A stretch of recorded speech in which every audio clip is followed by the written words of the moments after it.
Hello friends, welcome back to my channel. তো বন্ধুরা, এখন আমরা কথা বলবো সালমান ভাইয়ের আপকামিং সিনেমার আপডেট নিয়ে। কিন্তু প্রথমত যেটা বলবো, সত্যি বলতে আমরা হয়তো সকলেই এটাই ভেবে রেখেছিলাম, এটাই চেয়েছিলাম সত্যি বলতে, যে সালমান খান হয়তো নিজেকে একটু সময় দেবেন, নিজের শরীরের প্রতি একটু ধ্যান দেবেন। বাট সেটা হচ্ছে না। সালমান খান কিন্তু এখন সিনেমার মধ্যেই রয়েছেন এবং সে কিন্তু একটা কামব্যাক খুঁজছেন আর কি। সেরকমই কিছু সিনেমার আপডেট পাওয়া যাচ্ছে। আলটিমেটলি কোনটা হয় সেটাই হচ্ছে দেখার।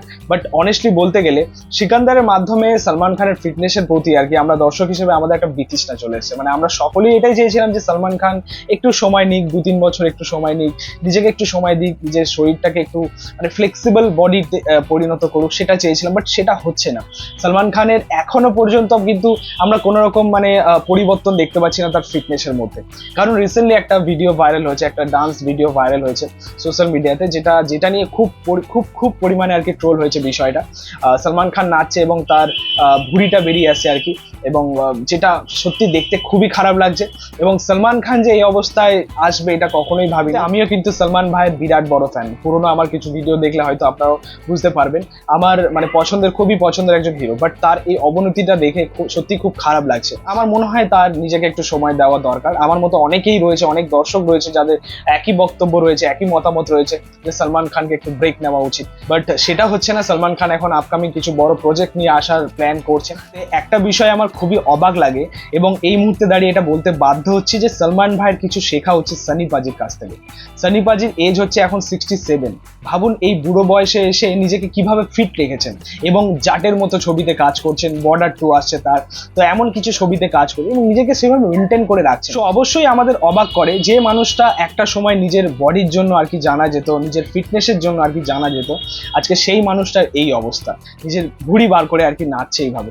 তো সত্যি এটা খারাপ লাগছে অ্যাকচুয়ালি। যাই হোক, এই মুহূর্তে সালমান খানের যে আপকামিং প্রজেক্টের আপডেট পাওয়া যাচ্ছে তার মধ্যে প্রথমত রয়েছে গালওয়ান ভ্যালি, এবং এই প্রজেক্টটা হওয়ার সব থেকে বেশি চান্স রয়েছে।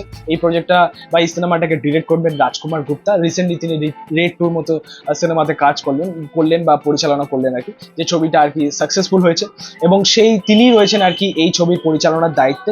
এবং এই ছবিটা অবশ্যই একটা আর্মি বেসড গল্প হতে চলেছে এবং একটা বায়োপিক বলতে পারো। তো সালমান খান যদি আর্মির চরিত্র প্লে করে তো অবশ্যই সেই খানটা মানে ওই জায়গাটা মেনটেন করতে হবে আর কি, মানে নিজের ফিটনেসটাকে মেনটেন করতে হবে। একটা আর্মির চরিত্রকে পোর্ট্রে করা বা তাকে ডেলিভার করা অতটা সহজ নয় কিন্তু। তো দেখা যাক যে সেটাকে কিভাবে নেবে। এবং এই ছবিটা যদি মুক্তি পায় সেটা হবে 2026 ঈদ উল ফিতরে। তো দেখা যাক যে ছবির নেক্সট অফিসিয়াল আপডেট কবে আসে এবং এই ছবির শুটিং কবে হয়। সো সালমান ভাইয়ের পরবর্তী যে ছবির আপডেট পাওয়া যাচ্ছে তার নাম হচ্ছে ব্ল্যাক টাইগার, এবং এই ছবির পরিচালনার দায়িত্বে থাকতে পারেন কবির খান, যিনি এর আগে বজরঙ্গি ভাইজানের মতো হিট দিয়েছেন বা তার আগে একথা টাইগারের মতো ছবি করেছেন। একমাত্র ইনি একজন পরিচালক কবির খান যে সালমান খানের আলটিমেটলি কামব্যাকটা করাতে পারে। এবং আমার সত্যি বলতে এই পরিচালককে খুবই ভালো লাগে, তার কাজ খুব ভালো লাগে সত্যি বলতে। তো দেখা যাক যে এই জুটিটাকে আমরা পাই কিনা, কবির খান এবং সালমান খানের এই জুটিটাকে পাইনি কিনা। বাট এটা হওয়ার চান্স কিন্তু খুব একটা বেশি নেই। গালওয়ান ভ্যালিটা হওয়ার চান্স সব থেকে বেশি রয়েছে, এবং তার যে স্ক্রিপ্ট রয়েছে সেটা কিন্তু এখন পর্যন্ত সালমান খানের হাতেই রয়েছে, এবং সেই ছবিটাকে কিন্তু সালমান খানই প্রডিউস করবে আর কি। গালওয়ান ভ্যালি ছবিটাকে তিনি নিজেই কিন্তু প্রডিউস করবে। তো দেখা যাক আলটিমেটলি সেই ছবিটা হয় কিনা। বাট আমরা কিন্তু এক্সাইটেড ব্ল্যাক টাইগার নিয়ে। সত্যি বলতে ব্ল্যাক টাইগার যদি হয় তো আলটিমেটলি সালমান খানের হয়তো ওই ড্রিম কামব্যাকটা হয়েই যাবে। তো যাই হোক, এই ছিল বলার সালমান খানের আপকামিং প্রজেক্ট নিয়ে। বাট তাকে অবশ্যই নিজের প্রতি আগে ধ্যান দিতে হবে, নিজের ফিটনেসের প্রতি আগে ধ্যান দিতে হবে, নিজেকে একটু সময় দিতে হবে। এটা আমাদের বক্তব্য। তো দেখা যাক যে সেটা কি হয় আর কি, সালমান খান কিভাবে কামব্যাক করে।